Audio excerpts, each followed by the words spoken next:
रफात साहब, सारी कंफ्यूजन को जब भी हमने क्लियर करना होता है, हम पीटीआई के किसी मेहमान को बुलाते हैं, तो आज ट्राई करते हैं कि ये कंफ्यूजन भी क्लियर हो जाए। बिल्कुल जी। ऑन साहब अस्सलाम वालेकुम। जी सर।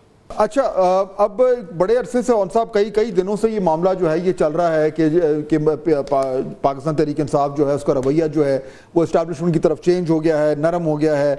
अच्छा, आज खान साहब ने जो सहाफ़ियों से बात की उसमें तो बात बिल्कुल ही क्लियर हो गई। उन्होंने कहा कि हम फ़ौज के साथ मुज़ाकरात के लिए तैयार हैं, फ़ौज अपना नुमाइंदा मुकर्रर करे, ये कहा खान साहब ने। और फिर उन्होंने ये भी कहा कि मैंने कभी फ़ौज पे इल्ज़ामात नहीं लगाए, हमने तो बल्कि तनकीद की है।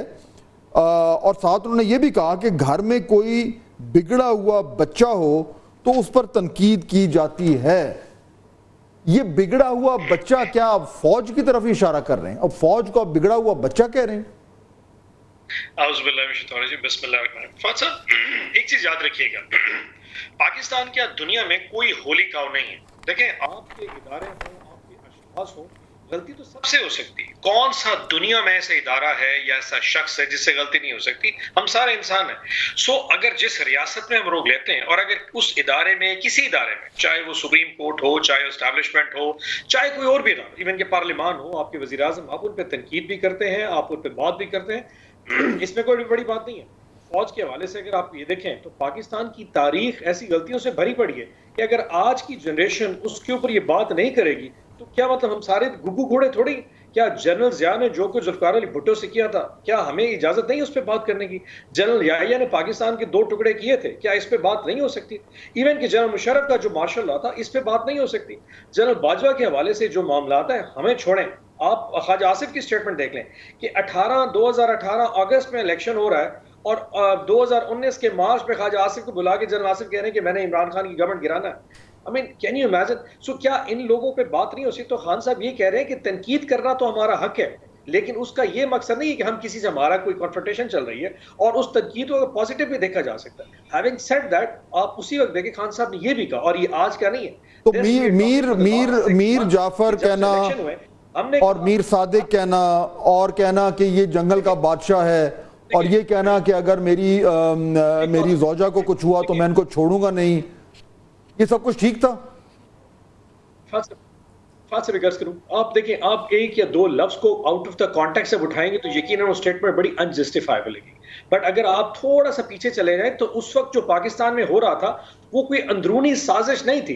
देखें, इस चीज को हमें बार बार लोग पूछते हैं, जी आपने कहा जी न्यूट्रल जानवर होता है, अब कैसे आप न्यूट्रल होने की बात करें? उस वक्त न्यूट्रलिटी की जो बात हो रही थी, पाकिस्तान में एक बैरूनी साजिश का एलिमेंट मौजूद था।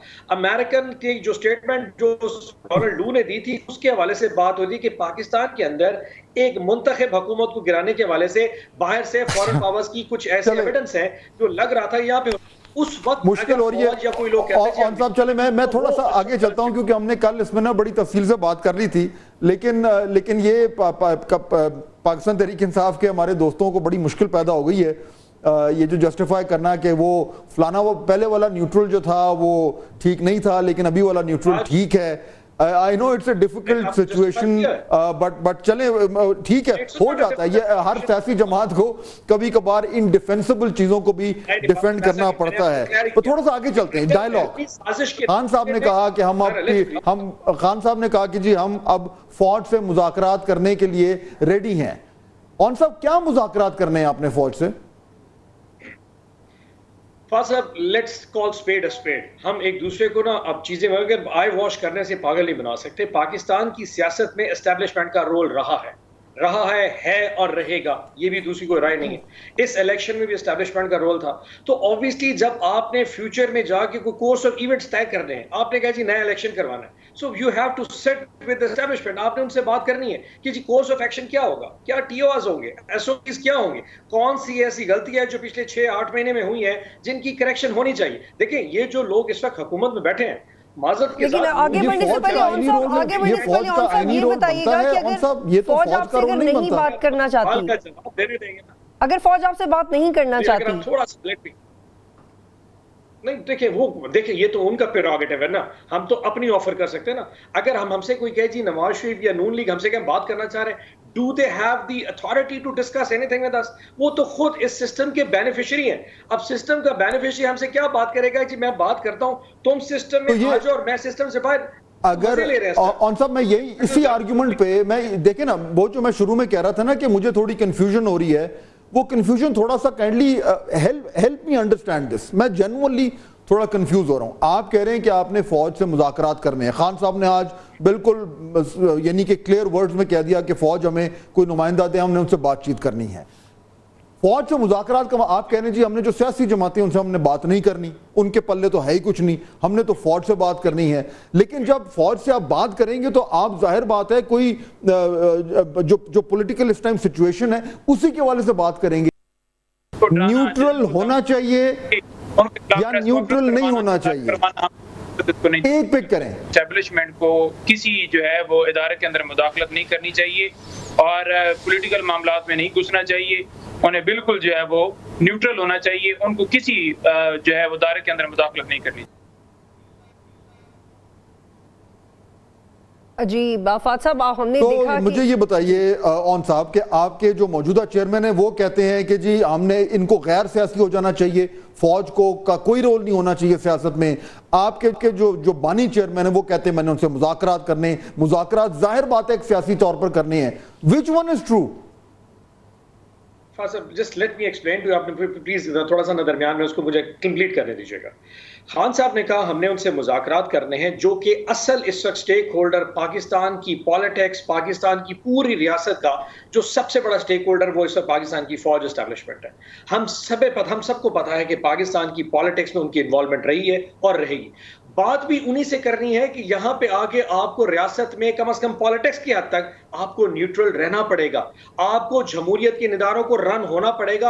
आपकी किसी की ख्वाहिशात की मंशा के तहत पाकिस्तान की रियासत नहीं चल सकती। यही इनसे बात करनी पड़ेगी, उनको कन्विंस करना पड़ेगा। ये बात अब नवाज शरीफ को नहीं समझाई जा सकती, ये बात जरदारी साहब को नहीं समझाई जा सकती कि हजूर फौज को आपने समझाना है, क्योंकि ये तो फौज को मतलब खुद ये इस वक्त सिस्टम के बेनिफिशियरी हैं, वो क्यों कर जाके फौज से बात करेंगे। हमारा पॉइंट ये फौज हमारी है, ये फौज इस मुल्क की है, इनके साथ बात हमने करनी है। हम अपना पॉइंट ऑफ व्यू देंगे कि जी आपकी इन्वॉल्वमेंट की वजह से पाकिस्तान के सिस्टम में ये प्रॉब्लम्स आ रही हैं। लेकिन उन सब सिस्टम के बेनिफिशियरी तो आप लोग भी हैं ना, आप सिस्टम के बेनिफिशियरी आप हैं। इमरान खान बहुत बड़ी मिसाल है, वो सिस्टम के बेनिफिशियरी रहे हैं। हम सिस्टम के जब जनरल हमीद गुल या उनके दूसरे असातिज़ा थे तो वो तब भी कहते कि गैर सियासी हो जाए, तब तो वो ये नहीं कह रहे थे।